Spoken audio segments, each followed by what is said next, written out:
입실 마감 시간을 얼마 남겨두지 않은 오늘 오전 7시 50분쯤 광주의 한 시험장에 수험생 아들을 데려다주고 돌아가던 아버지 전윤철 씨의 휴대전화 벨이 울렸습니다. 조금 전 차에서 내린 아들 준서 군의 전화였습니다. 무슨 일인가 싶어서 서둘러 전화를 받았는데 다급한 목소리가 들려왔습니다. 아빠, 지금 다시 학교로 올 수 있어요? 빨리 와주세요. 놀란 가슴을 진정하지 못하고 아빠는 대체 무슨 일이냐라고 재차 물었지만 아들은 그저 지금 잠깐 그리고 빨리 와달라고만 했습니다. 혹시 수험표를 차에 놓고 갔나 싶어서 차 뒷좌석과 실내를 샅샅이 찾았지만 아들이 두고 간 것은 아무것도 없었습니다. 덜컥 겁이 난 전 씨는 급하게 차를 돌려서 다시 수능 고사장으로 향했습니다. 지금 보시는 화면은 아빠의 차에 설치된 블랙박스 화면입니다. 아빠가 정문에 도착하죠. 그러자 아들이 승용차 앞으로 다가옵니다. 아빠는 불안한 마음으로 창문을 열고 아들을 불렀는데요. 아무런 말을 하지 않던 아들은 차량 앞으로 쭈뼛쭈뼛 다가오더니 갑자기 아스팔트 바닥 위에서 이렇게 큰 절을 올립니다. 자신만큼이나 그동안 마음고생, 몸고생을 한 부모님께 감사한 마음. 아들이 깜빡한 것은 다름 아닌 그 따뜻한 마음을 표현하는 것이었습니다. 그제서야 안도의 한숨을 내쉰 아버지, 차에서 내려서 얼른 들어가라 라면서 아들의 어깨를 다독여줍니다. 전 씨는 내가 오히려 안아주고 격려를 해줘야 하는데 아들이 큰절을 해서 많이 고마웠다면서 입실 시간이 촉박해서 따뜻하게 손도 잡아주지 못하고 빨리 가라고 재촉한 것이 조금 아쉽다면서 한박 웃음을 지었습니다. 이 영상을 본 네티즌들 감동적이고 눈물 난다. 아버님, 자식 참 잘 키우셨네요 라면서 따뜻한 격려의 박수를 보냈습니다. 수능생이 시험 보러 가는 게 상당히 두렵고 떨리고 무섭고 뭐 다른 생각 못 해요. 근데 아버지를 돌려보내놓고 아차 싶은 거예요. 돌려보내놓고 아버지가 생각나서 다시 오라고 해서 큰절하는 모습 보고 제가 감동을 받았어요. 저희들은 예수 믿는 사람입니다. 하나님을 믿는 사람이에요. 저와 여러분의 아버지 되신 하나님이십니다. 이 아이처럼, 이 학생처럼 하나님 앞에 그렇게 공경하는, 사랑하는 모습을 보이는 여러분들 되시기를 주의 이름으로 부탁을 드립니다. 여러분 부모에게 지금 하기는 늦었어요. 근데 우리의 영원하신 아버지 계십니다. 그 아버지에게 이렇게 여러분들이 공경하는 모습으로 순종할 때 여러분 주위에서 이 장면을 보고 감동받는 것처럼 여러분 주변에서 많은 사람들이 여러분의 하나님을 섬기는 그 모습을 바라보고 감동이 되어지기를 주의 이름으로 부탁을 드립니다. 지금 우리 아버지는 살아계십니다. 아직도 나는 어린아이와 같이, 아버지가 여러분들을 대할 때 어린아이와 같이 지금도 사랑하고 계십니다. 그 아버지 하나님께 여러분 최선을 다하여 공경하고 경외하고 사랑할 수 있는 여러분들 되시길 바랍니다.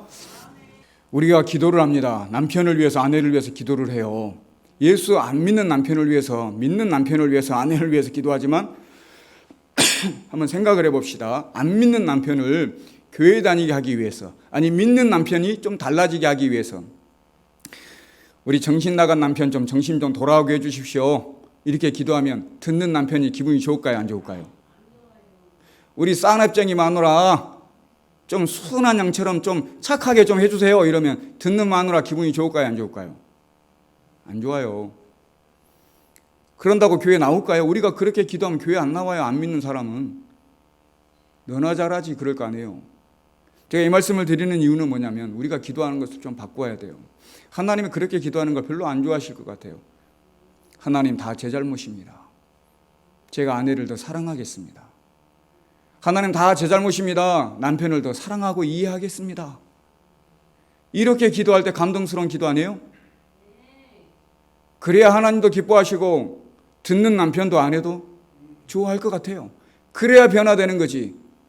정신 나간 우리 남편 좀 고쳐달라고, 싸납쟁이 아내 좀 순한 양이 해달라고 그 얘기 들으면 얼마나 듣는 사람은 기분이 안 좋겠냐고요. 이 말씀을 드리는 것은 여러분 서로 아무리 힘들고 어려워도 격려하고 사랑하고 위로하는 말을 하기를 주의 이름으로 부탁을 드립니다. 평생 지금 30년, 40년, 50년 사셨잖아요. 오늘 집에 들어가시면 남편에게, 아내에게 사랑하는 마음으로 당신이 최고야. 한번 연습 한번 하겠습니다. 집에 가서 할 거 연습하는 거요. 옆 사람 보고 당신이 최고야 한번 하시겠습니다. 당신이 최고야. 엄지 이렇게 손 들고 당신이 최고야 이렇게 안 하신 거 봐요. 지금 이 자리에서 안 하는데 집에 가서 마누라 보고 당신이 최고야 이럴 사람이 있겠어요? 아니 평생 못 하셨잖아요. 이럴 때 한번 해보는 거예요. 목사가 한번 해볼 기회를 주는 거 아니에요. 사랑하는 아내들도 남편이 집에 가서 안 하더라도 한번 해봐. 목사님이 하라겠잖아. 이러지 마시고 먼저 하세요. 여보 당신이 최고네 이렇게 하시면 할 거 아니에요. 못 이겨서. 남자는 좀 쑥스럽고 이래서 못해요. 여러분들이 먼저 하면 그렇게 할 줄로 믿습니다. 집에 가서 한번 하시기 바랍니다. 하시라니까요. 여보가 최고네, 고맙네, 고생 많았네, 수고했네, 사랑하네. 이런 얘기 언제 하실 거예요? 돌아가실 때 할 거예요? 오늘 집에 돌아가셔서 당신이 최고네, 고생 많았네, 수고했네, 애썼네, 여보 사랑하네. 오늘 집에 가셔서 꼭 그렇게 인사하기를 바랍니다. 성경에 보니까 여러분 잘 아는 돌아온 탕자의 아버지가 있어요. 아버지상을 제가 한번 생각을 해봤어요. 오늘 말씀의 주제는 아버지상과 어머니상을 한번 제가 생각을 해보려고 해요. 나는 아버지상으로 잘 살았는지, 또한 내 사랑하는 아내는 어머니상으로 잘 살았는지 한번 돌아보고 싶어요. 여기에 여러분들이 여러분 부모님이 살아계신 분 거의 없잖아요. 이제는 내가 부모라는 얘기예요. 그러니까 제가 설교 준비를 부모의 입장에서 나는 잘하고 있는지 이렇게 여러분에게 전달하고 싶어요. 아버지를 생각해 보니까 탕자의 아버지가 있는데 둘째 아들이 재산을 달라고 합니다. 여러분 잘 아는 것처럼 아니 지금 살아있는데 재산을 달라고 하면 그게 정상적인 아들이요. 좀 싹수가 없는 아들이에요. 좀 형편이 없는 아들이에요. 잘 못 키우는 아들이란 말이에요. 좀 그렇게 좋은 아들이 아닌 게 그냥 알 수 있어요. 아니 버젓이 살아있는데 아버지 재산 지금 나중에 저 돌아가실 때 줄 재산 지금 당장 주십시오. 뭐 할지 다 알아요. 아버지가 그거 주면은. 근데 아버지가 줬어요 안 줬어요? 아버지가 줬어요. 저 같으면 안 줄 것 같아요. 근데 그 아버지는 줬어요. 뭐 할지 뻔히 알아요. 근데 줬어요. 아버지의 마음이 그렇습니다. 성경에 나오지는 않았지만 유추해서 비유해서 보자면 결론을 보자면 아버지는 그런 마음이에요. 이 자식이 그렇게 착한 아들이 아니에요. 돈이 대수냐? 그래 내 재산 절반 네가 가져가서 다 탕감하고 다 네가 날릴지라도 착한 아들 돼서 아버지 좋았습니다 하고 돌아오면 좋겠다. 이런 마음이 그 아버지에게 있었어요. 돈은 안 중요해. 그래 가져가라. 가져가는 대신에 네가 좀 한 가지라도 놓치고 돌아와서 아버지 죄송합니다 하는 마음으로 착한 아들 돼서 돌아오길 바란다. 그 마음 하나 있었을 거예요. 나중에 아버지 마음처럼 그 아들이 회개하고 돌아왔어요 안 돌아왔어요? 돌아왔어요. 돌아왔다니까요. 멀리 있는데 아들은 몰라요 아버지를. 근데 아버지는 알아요. 늘 기다리고 있었거든요. 돌아오기를 기다렸다라는 얘기예요. 돈은 다 쓸 줄 알았어요. 돌아만 와라 착한 아들 돼서. 깨닫고 돌아왔어요. 아버지 뜻을 이룬 겁니다. 돈이 그렇게 대수가 아니더라. 이로써 기뻐하고 잔치를 벌였습니다. 성경에는요 그 아버지를 하나님으로 비유합니다. 탕자를 저와 여러분들을 비교하고 있습니다. 아버지 되신 하나님이 여러분들을 30년, 40년 기다리고 계십니다. 여러분 회개하고 돌아가시길 주의 이름으로 부탁을 드립니다. 30년, 40년 여러분 기다리고 계셔요. 언제나 회개하고 언제나 돌이키고 내 품에 돌아오려나 하고 기다리십니다. 제발 늦지 않았으니까 이제라도 하나님 죄송합니다. 다 버리고 회개하고 주님 품으로 돌아가는 여러분들 되시길 주의 이름으로 부탁을 드립니다. 오늘 본문 말씀 보니까 또 아버지 상이 한 명 나와요. 구약에 다윗이라는 사람이 나옵니다. 다윗은 대단한 사람이에요. 위대한 사람입니다. 하나님이 그토록 사랑했던 사람 중에 한 사람이 다윗입니다. 근데 그의 아들이 지금 여기 본문에 나오는 압살롬이라는 아들이 반역을 합니다. 압살롬은 사실 셋째예요. 셋째인데 두 형을 죽여버려요. 이게 첫째가 됐어요. 두 형을 죽였습니다. 첫째가 됐어요. 가만히 있으면 왕이 될까요? 안 될까요? 가만히 있으면 왕이 돼요. 근데 뭐가 급하다고 아버지를 죽이려고 합니다. 뭐가 급해서 아버지를 죽이려고 해요. 근데 다윗은 요나단은 이 압살롬을 죽였어요? 안 죽였어요? 아버지는 죽이지 않았어요. 29절 32절에 젊은 압살롬은 잘 있느냐 이렇게 젊은 압살롬은 내 아들은 잘 있느냐 이렇게 물어봐요. 아버지와 압살롬 아들의 군대가 싸워요. 사람들이 서로 그때마다 물어봐요. 내 아들 잘 있냐? 압살롬은 평안하냐 그 얘기예요. 잘 있냐? 사무엘 15장 14절에 보니까 다윗이 예루살렘에 함께 있는 그의 모든 신하들에게 이르되 일어나 뭐하자? 아들 압살롬이 반역하니까 자기를 죽이려고 하니까 뭐하자? 도망가자 그래요. 도망가자. 천하의 죽일 놈인데 아버지를 죽이려고 하는 아들, 천하의 죽일 놈이잖아요. 불효자식이잖아요. 다윗은 그 아들을 끝까지 사랑합니다. 그래서 도망가자 그래요. 도망가자. 죽지 않기 위해서 도망가는 그 이유보다 더 큰 이유가 있어요. 다윗은 범죄한 사람입니다. 밧세바를 취했어요. 그의 남편 우리아를 죽였습니다. 나단 선지자가 책망했어요. 맞습니다. 너희 집에 칼이 피가 떠나지 아니하리라. 다윗은 자기가 잘못한 걸 알았어요.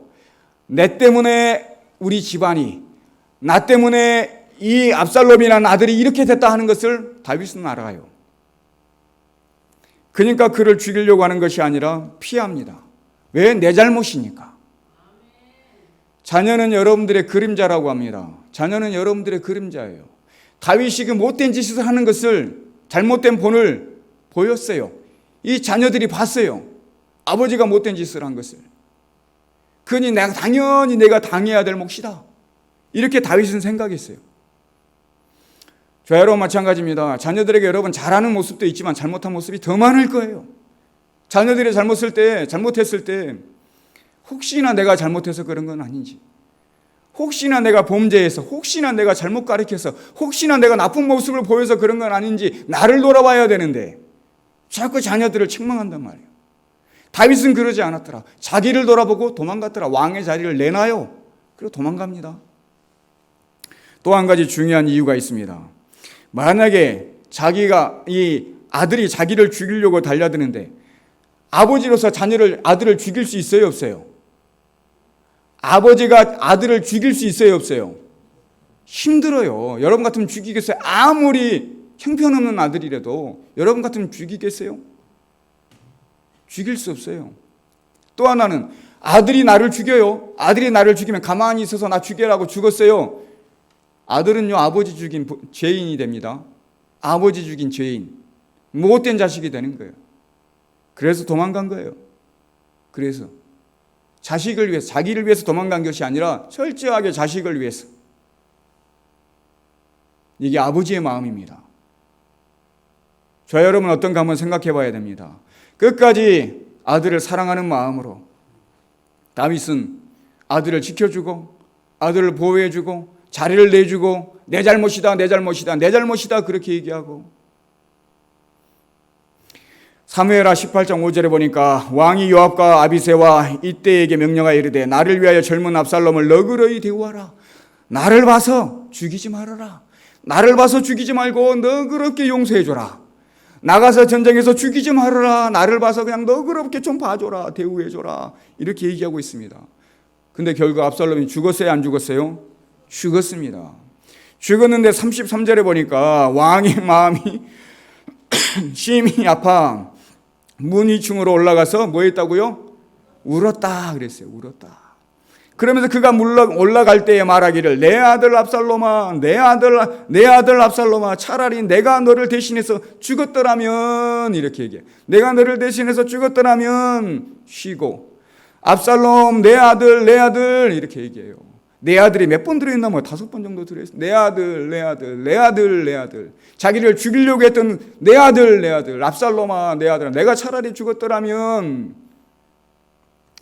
이게 아버지의 마음인 줄로 믿습니다. 다윗과 여기 계시는 아버지 마음과 다르지 않아요. 자녀들은 이걸 알아야 됩니다.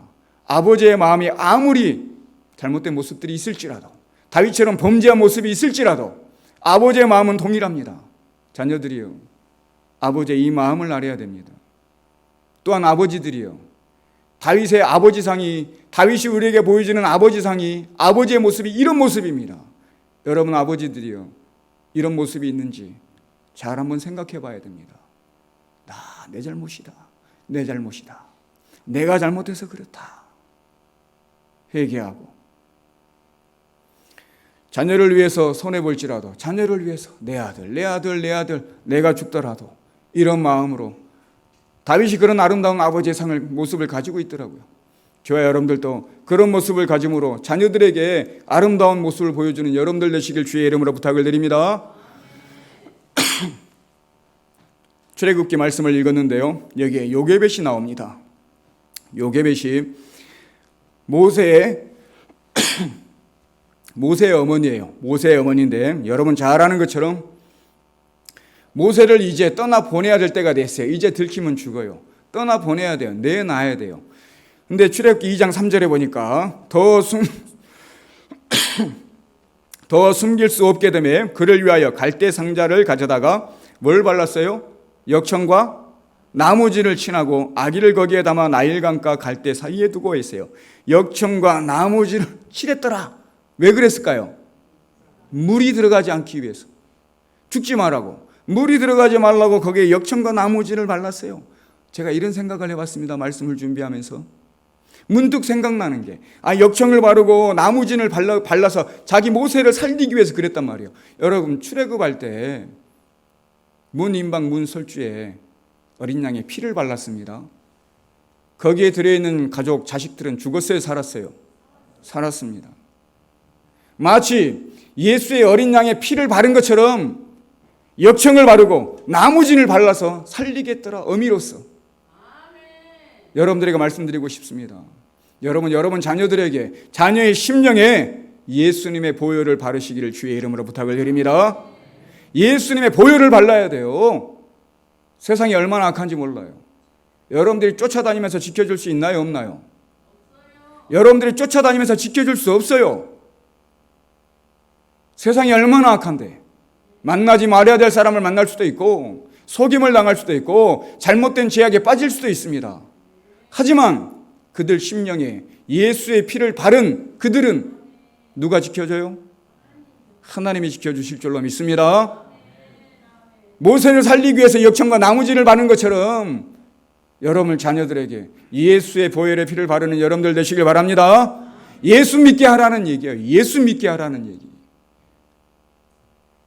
예수 믿으면 분명히 하나님이 이 험한 세상, 분명히 이 죄악 가운데 이기게 하시고 죄에 물들지 않게 하나님이 지켜주실 줄로 믿습니다. 저와 여러분 못한다니까요. 못해요. 못합니다. 그렇게 하고 싶지만 안 돼요. 하지만 하나님은 가능하십니다.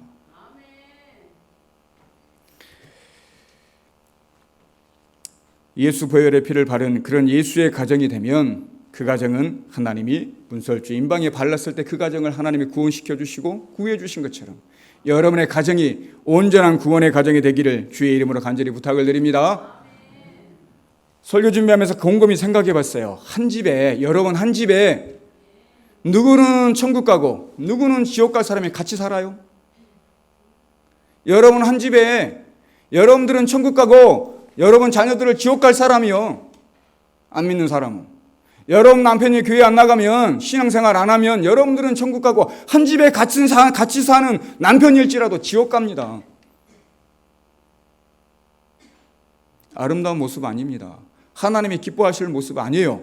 한 집에 같이 사는 사람이 누구는 천국 가고 누구는 지옥 가고 이러면 되겠어요? 여러분 온 가족이 구원받기를 주의 이름으로 부탁을 드립니다. 여러분 몫이란 말이에요. 그들은 몰라요. 믿을 생각도 안 해요. 같이 사는 구원받은 내가 먼저든 내가 내 몫인데 여러분들이 어떻게 행했느냐, 어떻게 보였느냐, 어떻게 살았느냐 이 모습 바라보고 여러분의 자녀가, 남편이, 아내가 같이 교회 다니고 신앙생활해서 천국 갈 수도 있다라는 얘기예요. 여러분뿐만 아니라 여러분 온 가족이 구원받기를 주의 이름으로 부탁을 드립니다. 사도행전 16장 30절과 31절에 보니까 여러분 잘 아는 얘기입니다. 그들을 데리고 나아가 이르되 선생들이여 내가 어떻게 하여야 구원을 받으리이까. 사도행전 16장 30절에 선생들이여 내가 어떻게 하여야 구원을 받으리이까. 바울과 실라가 옥에 갇혔습니다. 간수가 깜짝 놀랐어요. 와서 보니까 다 없는 것처럼 보였지만 아니다, 우리 여기 있다 해서 깜짝 놀래가지고 우리가 어떻게 하면 내가 구원받습니까? 이 간수가 물어봐요, 바울과 실라에게. 그랬더니 31절에 이르되 뭐라 하겠어요? 주 예수를 믿으라. 그리하면 너와 내 집이 구원을 받으리라. 너와 내 집이 구원을 받으리라. 그의 간수의 온 집이 구원받은 줄로 믿습니다. 너와 내 집이 구원받으라. 바울이 먼저 얘기한 거 아니에요. 이 간수가 물어봤어요. 어떻게 하면 구원받습니까? 예수를 믿어라. 그러면 너뿐만 아니라 너의 가족도 구원받으리라. 여러분 예수 믿고 계시잖아요. 여러분 온 가족이 지금 구원받게 돼 있나요? 아니면 여러분 자녀가 됐든 남편이 됐든 아내가 됐든 안 믿는 사람이 있나요? 안 믿는 사람이 있잖아요. 예수 믿어라. 그러면 너와 내 집이 받으리라. 성경에 떡하니 기록이 돼 있어요. 근데 왜 우리 집은 나만 구원받고 내 자녀들은 구원받지 못할까? 한 번쯤 생각해 보셔야 된다는 얘기예요. 근데 이 대목에서 제가 큰 깨달음을 느꼈어요. 바울과 실라가 전날 밤에 오게 했을 때 뭐 했어요? 원망하고 불평하고 울었어요? 찬양하고 기도했어요? 찬성하고 기도했다라 그랬어요. 옥중에서 찬성하고 기도하는 것을 그들이 조용히 했을까요? 크게 했을까요? 거기 있는 사람이 다 들었단 말이에요. 다 들었어요.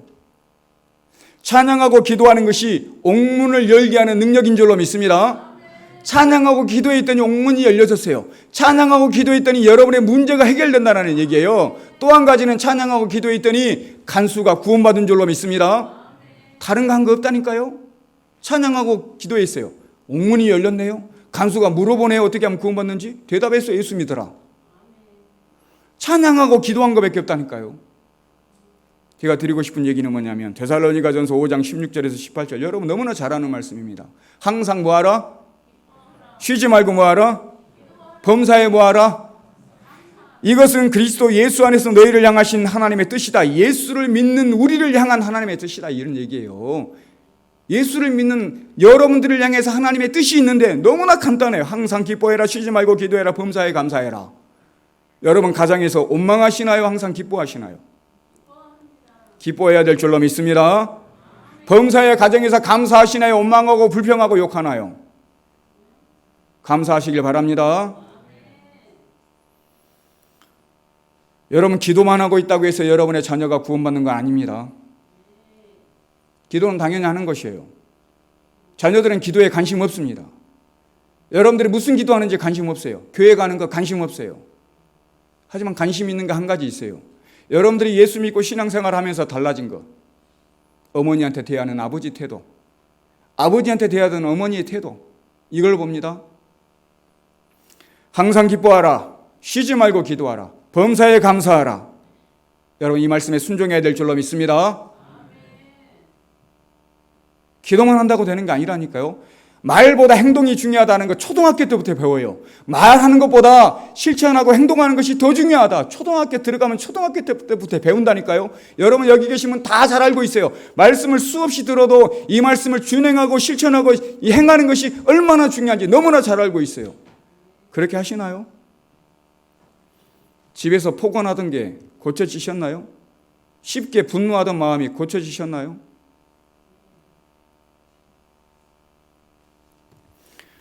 사랑하는 가족을 위해서 여러분 변화되어야 될 줄로 믿습니다.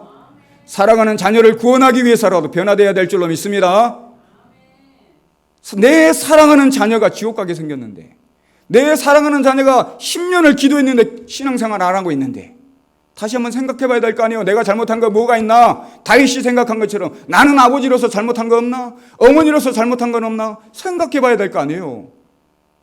여러분 달라지셔야 될 줄로 믿습니다. 저는 믿습니다. 항상 기뻐하라. 쉬지 말고 기도하라. 범사에 감사하라. 너무나 쉬운 말씀이에요. 여러분 다 알고 있는 말씀입니다. 이것만 지켜도 저는 여러분의 가정에 기적이 일어난다고 믿는 사람입니다. 이것만이라도 지키시길 주의 이름으로 부탁을 드립니다. 수많은 어려운 말씀들이 있어요. 고상한 말씀들이 있습니다. 그것만 캐내가지고 이런 것이네요 목사님. 그럴 필요 하나도 없어요. 항상 기뻐하라. 쉬지 말고 기도하라. 범사의 모든 일에 감사해라. 이것만 지켜도 여러분 가정이 구원받는 가정이 될 줄로 믿습니다. 기적이 일어나는 가정이 될 줄로 믿습니다. 이거 지키라니까요. 다른 거 생각하지 마시고 오늘 이것만 알고 가셔도 돼요. 나는 어떻게 살았는가? 항상 기뻐하는가? 내 자식 앞에 내가 기뻐하는 모습 보였던가? 불평하고 원망했던가? 범사의 모든 일에 감사라고 했는데 혹시나 내가 다른 분들은 욕하는 모습 보이지 않았나? 그런데 신앙생활 하겠어요? 예수 믿는 사람은 달라야 될 거 아니에요? 목사는 좀 달라야 될 거 아니에요? 장로님, 권사님 좀 달라야 될 거 아니에요? 그런 아름다운 모습, 이거 그냥 기뻐하는 거, 기도하는 거, 감사하는 거, 이것만 지켜도 저는 확신한다니까요. 여러분의 가족 다 구원받습니다. 이걸 지키지 않으니까, 아직까지 30년, 40년 신앙생활에도 변화되지 않으니까 여러분의 가정이 온전히 구원받지 못하는 거예요. 기도도 중요하지만 여러분 이런 아름다운 모습을 보여야 될 줄로 믿습니다. 이게 훌륭한 아버지요, 훌륭한 어머니라는 얘기입니다. 요게벳이 나일강가에 이렇게 갈대상자를 띄웠어요. 나일강가에 띄운다라는 얘기는 뭐냐면 하나님이 인도하실 줄로 믿습니다. 이제는 내 손으로 이렇게 내려놓으니까 이제는 하나님 아버지가 인도해 가실 줄로 믿습니다. 하나님께 맡기는 거예요. 주인 되시는 아버지 하나님, 부모 되시는 아버지 하나님, 나는 가짜 부모요, 이 땅에서 그냥 길러주는 부모. 근데 진짜 부모 되신 아버지 하나님, 진짜 주인 되신 아버지 하나님, 이제 아버지께 맡깁니다. 아버지가 잘 인도하실 줄로 믿습니다. 공주가 있는 곳에 떡하니 가잖아요. 그 시간에 공주가 그 시간에 맞춰서 목욕하러 나온 이유가 있을 거 아니에요. 우연이 아닙니다. 예수 믿는 사람은 우연이라는 얘기를 쓰면 안 돼요. 예수 믿는 사람들은 다 하나님의 계획 속에 있는 줄로 믿습니다. 하나님이 그렇게 하신 거예요. 이름을 보세요. 여기 출애굽기 2장 10절에 보니까 바로의 딸에게 데려가니 그가 그의 아들이 되니라. 그가 그의 이름을 뭐라 했어요? 모세라 이르되 이는 내가 그를 물에서 뭐 했다고요? 건져내었습니다. 모세가 나중에 이스라엘 백성들을 애굽에서 건져낸 줄로 믿습니다. 아니 이름을 하나님이 지은 것도 아니란 말이에요. 이 공주가 지었어요. 이 모든 것이 어떻게 우연이냔 말이에요. 하나님이 그렇게 맡기니까, 하나님께 맡기니까 공주에게, 공주가 건져주고 공주가 이름까지 지어주고 어머니에게 기르게 하고 나중에 이 모세가 이스라엘 백성들을 구원하고, 이런 모든 것이 하나님의 계획 속에 있는 줄로 믿습니다. 제가 지금 여러분에게 드리고 싶은 얘기는 뭐냐면 여러분의 자녀들 언제까지 쫓아다니면서 보호할 수 없다니까요. 예수의 피를 바르면 하나님이 보호해 주실 줄로 믿습니다. 하나님이 지켜주실 줄로 믿습니다. 하나님께 맡기라는 얘기예요. 이제 기도만 하면 돼요. 하나님께 맡기라. 하나님이 책임져 주실 것이다. 제가 영상을 준비해 왔는데요. 봐도 될 것 같아요. 제가 봐도 될 것 같습니다. 영상 한번 보고 우리 마무리 제가 말씀드리겠습니다. 평소에 엄마에게 존댓말 혹시 사용하시나요? 아 저요? 네, 아직도 사용하고 있어요. 아버지한테는 꼭 사용합니다. 아니요. 아니요. 엄마는 집에서 거의 공주님 같은 포지션을 갖고 있고. 아 엄마의 장점이 너무 많아갖고 네, 생각이. 엄마는 엄청 웃기고 저를 항상 생각해 주세요. 아빠의 장점이요? 친구 같은 거? 혹시 부모님이랑 통화는 자주 하세요? 거의 안 해요. 하도 카톡입니다. 해도 카톡은. 통화요? 네. 거의 안 하죠. 하게 되면은 엄마 집에 좀 늦게 들어갈게요. 네. 집 늦게 들어가. 혹시 일주일 중에 엄마랑 같이 있는 시간은 어느 정도 되는 것 같아요? 한 2시간?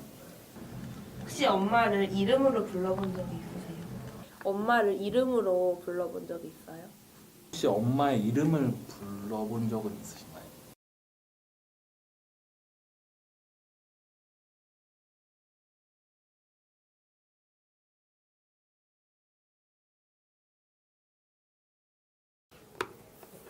빈칸에 아버지 이름을 제가 설명을 해드릴게요.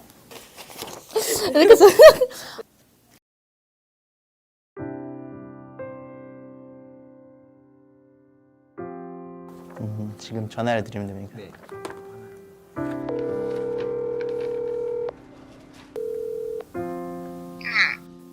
아니 아빠랑 전화를 해야 돼 지금. 아빠도 바꿔봐봐. 돈 달라고? 돈 달라고야. 김현정님. 네. 뭐 하고 있으셨어요? 청소하고 있습니다. 최우성님 뭐 하고 계셨어요? 뭐야? 소진숙님 뭐 하고 있으셨어요? 소진수님 지금 뭐 하고 있었냐고요? 네. 빨래개 끼고 집 네. 정리하고 있었는데요. 내 엄마로 살아온 이금옥님의 인생은 힘들지 않았나요? 어렸을 때 힘들었는데 지금은 하나도 안 힘들어요. 이제 장가만 잘 가면 되지요. 제 아빠로 살아온 정물서님의 인생은 힘들지 않으셨어요? 윤범이 아니야? 맞아요. 내 엄마로 살아온 김경희님의 인생은 힘들지 않았나요? 힘들었습니다. 내 엄마로 살아온 못 믿는님의 인생은 힘들지 않았나요? 힘든 것도 있었지만 더 보람이 있죠. 순찬이 엄마로 살아온 인생 행복했지. 다이나마크하고. 내 엄마로 살아온 김현정님의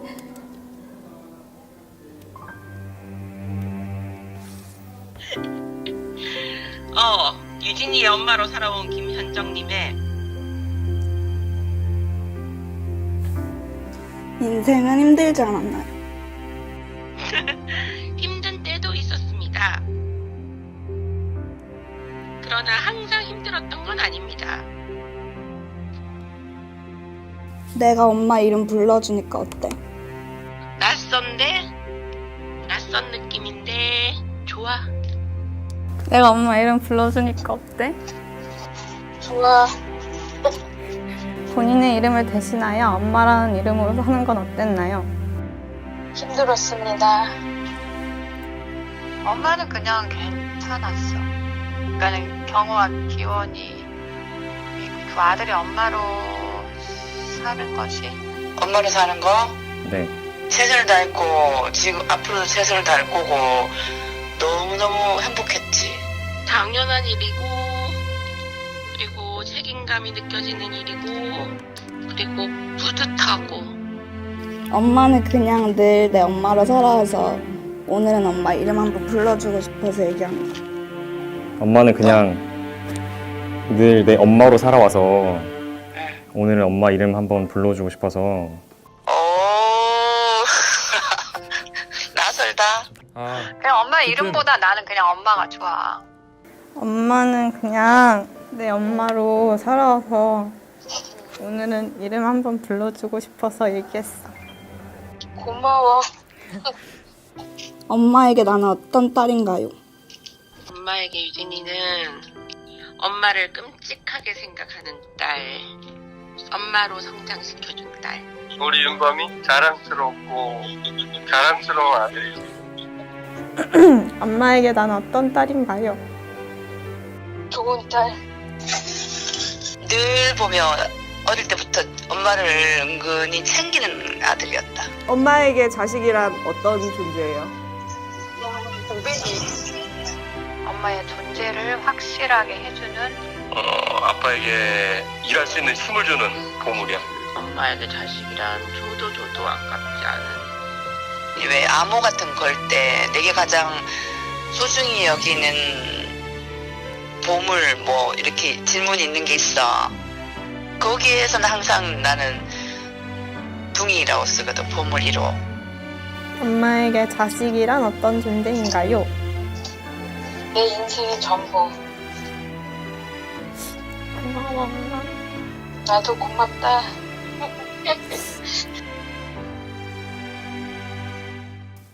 그냥 엄마가 너무 당연해가지고.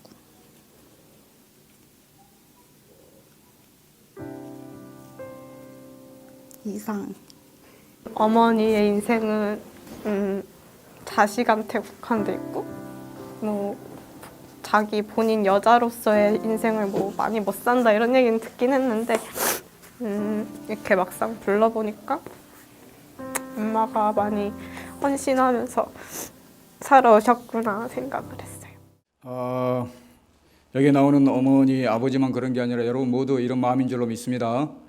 평생 자식을 위해 살아가잖아요. 저도 여러분보다 훨씬 덜 살았지만 살아보니까요.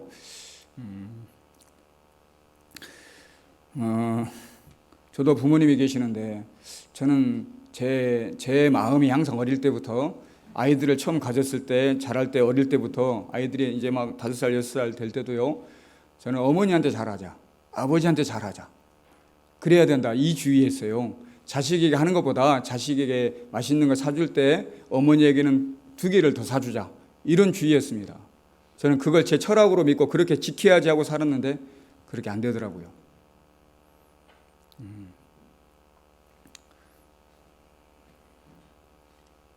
그냥 그 자식이 항상 먼저인 것 같아요. 여러분들도 아마 이제 그럴 거라고 생각이 듭니다. 근데 이런 부모를 저는 그렇게 생각합니다. 이런 부모를 잊으면 될까요, 안 될까요? 이런 부모가 돌아가셨어요. 언젠가 하늘나라 가신단 말이에요. 잊으면 될까요, 안 될까요? 못 잊어요. 잊으면 안 돼요. 그리고 잊지도 못할 분들은 잊으면 안 된다니까요. 저는 가르칩니다. 잊지 마라. 기억해라. 잊으려고 노력하지 말아라. 아프면 아픈 대로, 눈물 나면 눈물 나는 대로 기억해라. 제가 장례식장 얘기했잖아요. 권사님이 목사님 1년만 더 살게 해주세요. 1년만 더 살게 좀 기도해 주세요. 왜 그러세요? 아니 자녀들에게 빚을 남겨주면 안 되잖아요. 1년 더 살아서 빚 갚고 내가 죽고 싶어요. 죽을 때까지 자녀를 생각하는 사람이 부모라니까요. 좀이라도 좀 아프게 할까봐, 손해볼까봐.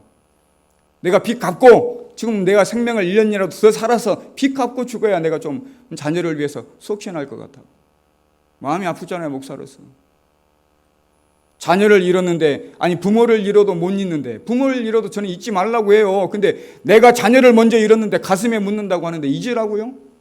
잊을 수 있겠어요? 어떻게 잊어요 그걸? 못 잊습니다. 그 잊는 게 아니에요. 같이 살아가는 거예요. 같이 살아가는 거예요. 근데 여러분들이 언젠가는 하늘나라 가십니다. 그러잖아요. 하늘나라 가시잖아요. 하늘나라 가시면 여러분의 자녀의 눈물을 누가 닦아줘요? 여러분 자녀들이 힘들어가지고 아파할 때 지금 여러분한테 와가지고 딸이 와가지고 엄마 하고 울면 안아줄 수 있잖아요. 여러분이 떠나면 누가 안아주냐고요. 그래서 예수 믿어야 됩니다. 하나님의 눈물 닦아주고 하나님이 안아주실 줄로 믿습니다. 그래서 예수 믿게 해야 되는 거예요. 내가 없으면 누가 내 딸을 지켜주고 누가 내 딸의 눈물을 닦아주고 누가 위로해주고 안아줄까? 하나님밖에 없어요. 여러분 그 하나님께 그렇게 믿게 한 다음에 하나님께 이제 하늘나라 가실 때 이 요괴배처럼 모세를 역청을 바르고 진을 발라가지고 하나님께 맡깁니다. 참 부모이신 하나님께, 참 주인이신 하나님께 맡기고 저는 기쁨으로 하늘나라 갑니다. 이러는 여러분들 되시길 주의 이름으로 부탁을 드립니다. 여러분의 온 가족이 구원받아야 돼요. 그러려면. 근데 여러분 하늘나라 가실 때 안 믿는 자녀가 있으면 얼마나 힘들겠냐고요. 그런 여러분의 가정, 여러분 자녀, 온 가족이 구원받고 주님의 복으로 충만한 여러분의 복된 가정들 되시기를 주님의 이름으로 간절히 축원드립니다.